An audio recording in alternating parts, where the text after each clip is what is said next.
Hello everyone and welcome to MMA Start to Finish. Today we'll be talking about UFC 3, later renamed UFC 3, The American Dream. I'm not quite sure why. Actually, we'll get into it later. I think I can think of why they named it The American Dream. I have my based own off of ideas. how it ended. Yeah, alright. So I'm Julian. This is Matt. Hi. And before we get into the fights themselves, let's talk a little bit about the format and the broadcast. They went back to an 8-man tournament. They learned their lesson. Yup. Can't have 4 fights in a row. It's like clinically insane. It should be criminal to do that. 8-man tournament again. Jim Brown back on the broadcast team. Ben Perry was the man we're referring to in the last episode who had some jiu-jitsu experience, who could actually speak to what was going on in the grappling. He was back as well. Identical broadcast team from UFC 2. So we got some rule changes and just sort of updates. One, we have a doctor now. We do have a doctor and a cut man. So that's good. People are finally understanding the importance of grappling. They've delineated grappling. Now when they introduce people, they don't just say, grappling. They say jiu-jitsu, judo, whatever it happens to be, wrestling. Yeah. And even our announcers have realized that, getting on the ground and you don't know how to fight on the ground, that's real bad for you. Again, it's really valuable having, like, literally any reference point. Now that there have been 2 events, commentary's a lot better. Not great, but it's serviceable. Like, it works, you know? Yeah. For Ken Shamrock, he brought in shoes. Yeah, we'll get to that. Ken actually wore shoes into his fight, and the rules were such at the time, and they changed over time, of course, that if you wore shoes, you could wear them, but you could not kick. Yep. So Ken forgot kicking. Forwent, rather, I should say. Ken forwent kicking in his fight. The first fight of the night, though, was... Oh, I'm sorry. Did you mention refs can stop the fights now? I didn't. They can stop the fights now, so that's a big update. Yeah, refs now have authority to actually officiate. Yeah. Imagine that. Big John McCarthy can actually stop a fight now. Big John was all over the place tonight. Yeah, Big John laying his watermark on this event, all over the place doing stuff. Also, they've changed some of their graphics, at least in the beginning. Instead of having these long, like, it's judo, ... versus ... karate. Another pacing improvement. Yeah.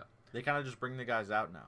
And they also had these, like, weird, almost 3D graphics in the beginning, if you remember that.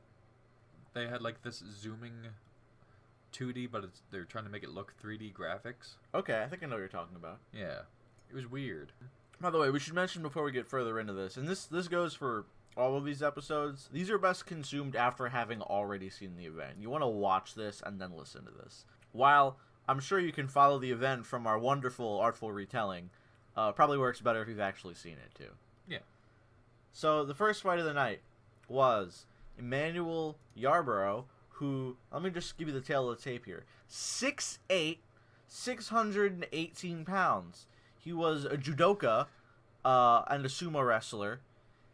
Very large man. He's a very large man. Had over 400 pounds on his opponent, Keith Hackney. A lot to love. We looked into Emmanuel Yarbrough, and without being too harsh, our results were not surprising. Emmanuel Yarbrough passed away 3 years ago. Yes. Due to heart failure. In 2015. He's always had a problem with food. Apparently, according to his Wikipedia, I'll let you read the exact entry here for us. His manager said that he had battled all his life with food addiction.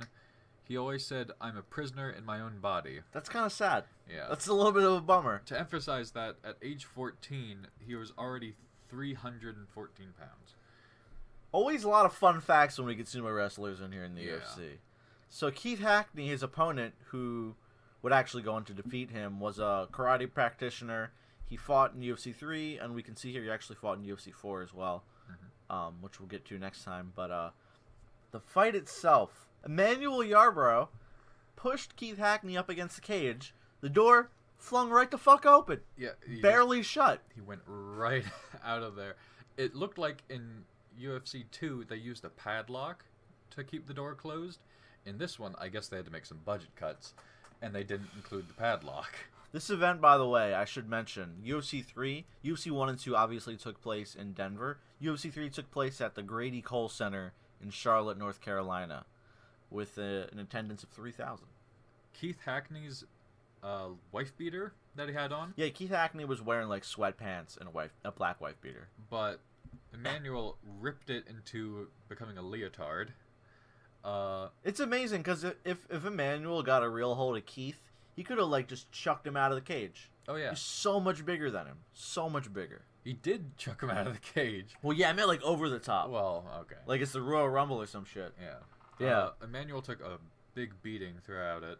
Yeah, Keith kind of chopped him down like a tree. A lot of like stuff you just can't do anymore, like forearms to the back of the head, Yeah. and like elbows to the back of the head. Big John took quite some time getting in there. Again, this is very early. He doesn't have a great reference point for what's a stoppage. This is his first ever stoppage. And I believe Emmanuel verbally tapped as well. Yes. He told John he was conceding. He said, "I'm done." And the announcers gave us some little insight. Emmanuel only got $1,000 for participating. Yeah, not a lot of money in the sport quite yet. No Conor McGregor money. No. Not even close. The winner, again, this time won $60,000. Yep. The prize pool stayed the same. No proportional increase again. Yep. The next fight, we saw the return of Ken Shamrock from UFC 1. We also learned here that the reason we didn't see Ken in UFC 2 was because of an ankle injury. Yep. That prevented him from competing. So, we have reason for Ken not being in UFC 2. Again, we mentioned he wore shoes, which was an odd choice. He fought Christoph, and I want to get this name correct. I think it's Leninger. Leninger. Yep. Christoph Leninger, who was I believe, a judo practitioner, was it? Yeah, judoka. He was a judoka. So, a grappling matchup. It was actually an interesting fight. It went on for quite some time. It went on for almost 5 full minutes, so almost a full round. Yeah. Before Ken stopped the fight with punches. Again, it was a submission to strikes. Yeah. Ken Shamrock had on his red Speedo. Bright red Speedo. Yeah. Full pro wrestler. While Christopher Leninger had on his gi. He had a blue gi. Yeah, for the blue corner. I see what you did there. Yeah. And they got into a grappling match pretty darn quick. It was kind of a guard battle there, too. Christoph had Ken in his guard for a little while. Ken worked it. He got some strikes in there. I think he had him stacked up against the cage, though, and that's how he was able to finish him at the end. I had Chris I put my notes on here, as feisty, but then it got very calm because they were just up against the cage. You can see the experience difference in this kind of fight. Ken knew what he was doing. Yeah. And Chris tapped out after Ken was just punching him in the face. The next fight we have Roland Payne, the local favorite from North Carolina, versus, you called him the Southern Canadian, Harold Howard. Yes. He had sporting a mullet, and in his introductory video, dramatically removed his sunglasses while making a point. Yeah. So, quite the character we have here. Roland was a Muay Thai practitioner. Howard made a point of stating that he tried to combine karate with jiu-jitsu so that he could prevent Hoist from taking him to the ground, need he fight Hoist. Which was interesting, because you could sort of see the sport start to evolve already. People are beginning to realize you need to incorporate both striking and grappling. And Howard's strategy was a direct result of that.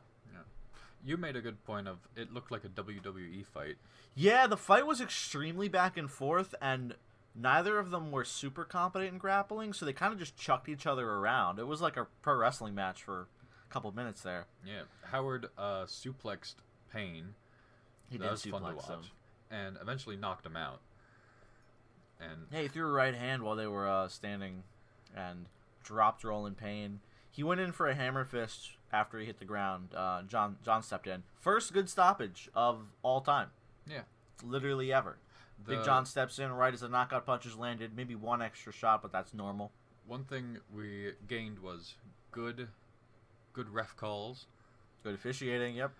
But we lost good cameramen because the camera guy was looking at the wrong guy when they were announcing this fight. Ah, yes. Several of these fights, the camera during Ron, that's his name, right? The announcer? Rich. His name is Rich Goins. I Yeah. called him Ron last time. I'm not quite sure why.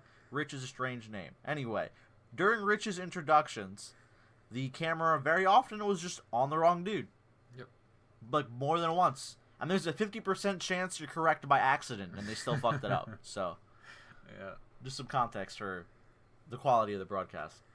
The next fight was Royce Gracie versus Chemo. We got a lot to unpack. There's a lot to work with here. So Royce, of course, the returning, defending, reigning champion from UFC 1 and 2. The promotional poster, a little bit of a bait and switch, as we'll find out later, has Royce Gracie squaring off with Ken Shamrock, leading us to believe they would fight, at least in the first round, perhaps, just to make sure that fight happens. I believe we actually ended UFC 2 speculating that. Yeah. We were wrong. Yep. We were very wrong. The poster was a bait and switch. So, how would you describe Chemo? He is Matt? He's a character. Chemo's a pro wrestling character, basically. And it's not like Chemo and whatever his last name is unpronounceable. It's just Chemo. His name is just Chemo. He doesn't have a last name. So I put him in parentheses as Jesus because he has a giant tattoo. He has a giant cross on his back. Big cross on the back. He has the word Jesus tattooed over his abs in an arc. He has a tattoo on his shoulder and another one on his thigh. There might be another two on the other arm and leg. And in one of the strangest occurrences yet, Chemo walks out to the ring, pro wrestling Undertaker style, with a giant fucking wooden cross on his back. Yep. And almost hitting the crowd in the head with his cross as he walked to the ring. People were ducking down under it to make sure they didn't get hit. It was an amazing. And his manager, Chemo's manager, on all the steroids, perhaps. Joe San, I believe his name is. Joe San, Chemo's manager. Getting real excited. Climbing up on the cage, yelling stuff during the fight when you're not supposed to do that. John was having a fit with that manager. Big John was going off on Joe San. Oh, also, fun fact about Chemo. Not shocking, a minister in his spare time. Oh. Chemo. Well, I guess it's fitting. Yeah, Chemo's manager was clawing at the fence just to get in. It was ridiculous, and the door opened again. The door opened again. I believe Chemo went for a double leg on Royce up against Cage, and the door opened again. Yep. What the fuck? Get your shit together, UFC. And the cameraman was on the wrong guy again when they were announcing. This was that fight again. So some issues to work through here in UFC 3, but still, honestly, the fight was super entertaining. The fight itself went on for almost 5 minutes. Royce eventually would defeat Chemo via an armbar, but Royce was pretty fucked up too. Royce while trying to get Chemo in a triangle, he yanked it on his hair. Totally illegal. Just ripped a tuft of hair out. It's real easy when Chemo has this handle sticking out of the back of his head. There's a reason most MMA fighters, don't have long hair. There's a reason. And the ones that do tend to get choked out every once in a while. So as far as just the actual fight, I have it. My notes are just pretty simple. Chemo gets mounted but flips Gracie over. It was competitive. We give this our fight of the night, would you? I would. Yeah. It would be either this or I thought the Harold Howard Roland Payne fight much shorter but also entertaining. It was entertaining, but it wasn't as long. No, I think Royce and Chemo would get our fight of the night. Yeah. My favorite part was Chemo was on top of Gracie, and Gracie didn't have much he could do with his hand, so he just gave Chemo a slap across the face. Yeah, a little baby tap, just to make sure he was there. It was amazing. The fight itself, like we said, pretty fun, and from here we start to see the wheels come off of the event a little bit. Oh, yeah. Keith Hackney. Wait. Oh, I'm sorry. Go ahead. After the fight, everyone started coming into the ring, and Big John is just screaming. Oh yeah, he's screaming! Get out of the ring! Get out of the ring! Everybody going off. Everyone, get out of the ring! It was amazing. It was a good time. Big John always intense. He's growing on me very quickly. But after the fight, you could see everything about Gracie. He was just so tired. Yeah, he won that fight, but he lost the war. And that shows a little bit later on. But yeah, Gracie was, oh goodness. The wheels came off the event after this. He was pretty much carried out. Yeah, his squadron, his entourage, had to carry him out basically. Yeah. So Keith Hackney would have to withdraw from his fight because he broke his hand on Emmanuel Yarborough. So Ken Shamrock would fight the first alternate of the night, Felix Lee Mitchell, who was a prison guard. Yep. And Felix walked to the octagon wearing MMA gloves. Yes. Once he was in the ring, He threw removed away. the MMA gloves. I don't know why. Also, Ken changing his shorts. Yes. Coming out in the gold trunks this time. He figured he'd be the champion. This was another long fight. This fight, again, went almost 5 minutes. And Ken pretty much controlled him most of the time, but it was competitive, and something happened to Ken here. Ken won. Ken defeated Felix by rear naked choke in 4 minutes and 34 seconds. But Ken would have to withdraw from the finals later on due to injury. Yeah. One thing I did notice a lot was there's a lot of fence grabbing here, which is fine to do. Because it was totally legal. Yeah. But I believe, I don't remember which fight it was during, but I think it might have been this fight, Ken Shamrock, Felix Mitchell. Somebody was grabbing the fence, and the fans were, like, yelling, "He's grabbing the fence!" Like, not realizing that you're allowed to do that. Yeah. So, interesting occurrence. The next semifinal matchup was Harold Howard versus a depleted Hoist Gracie. Oh, yeah. This really wasn't a fight. It wasn't. They both walked to the octagon. Hoist looked fucked up. Hoist Gracie was leaning on... They have this Congo line that they do. Yeah, the little conga line of the ring. He was leaning on the person in front of him completely, and once he was in the ring, he was leaning on the fence, and he was talking with his entourage. He was exhausted. As soon as the fight started, they threw in the towel. Yeah. There was no fight to be had, in all honesty. They didn't even start the fight. He was still talking with him. He was still talking? Big John came up and he was like, "Are you guys okay?" And then they threw in the towel. Yeah, so he conceded before the fight even started.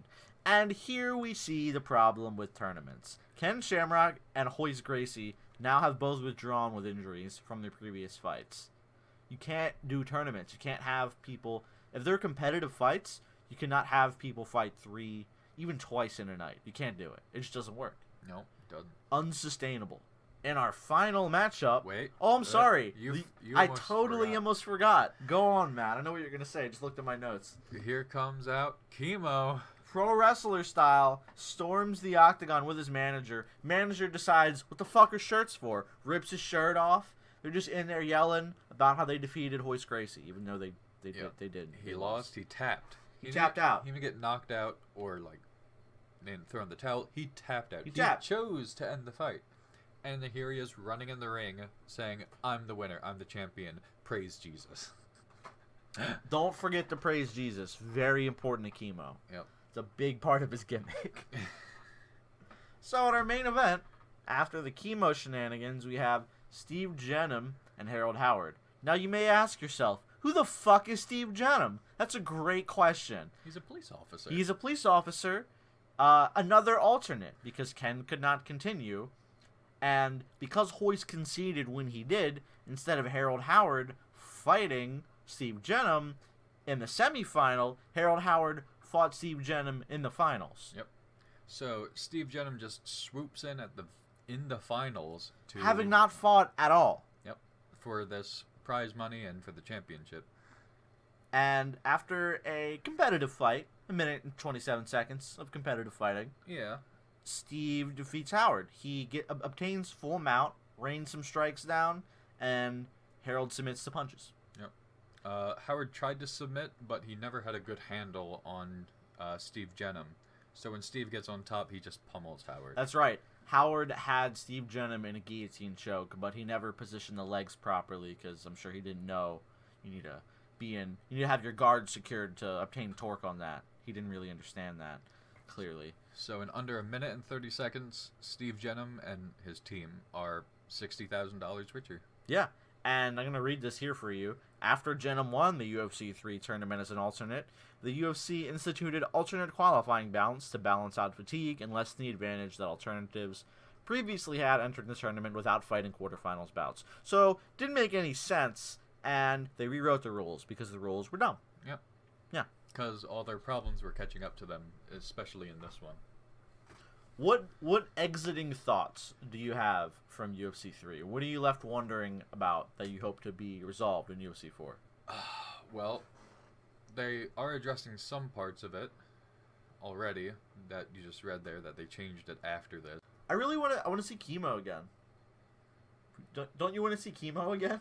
Chemo's alright. I'm kind of glad he got knocked out well, not knocked out. He tapped out. Submitted, yeah.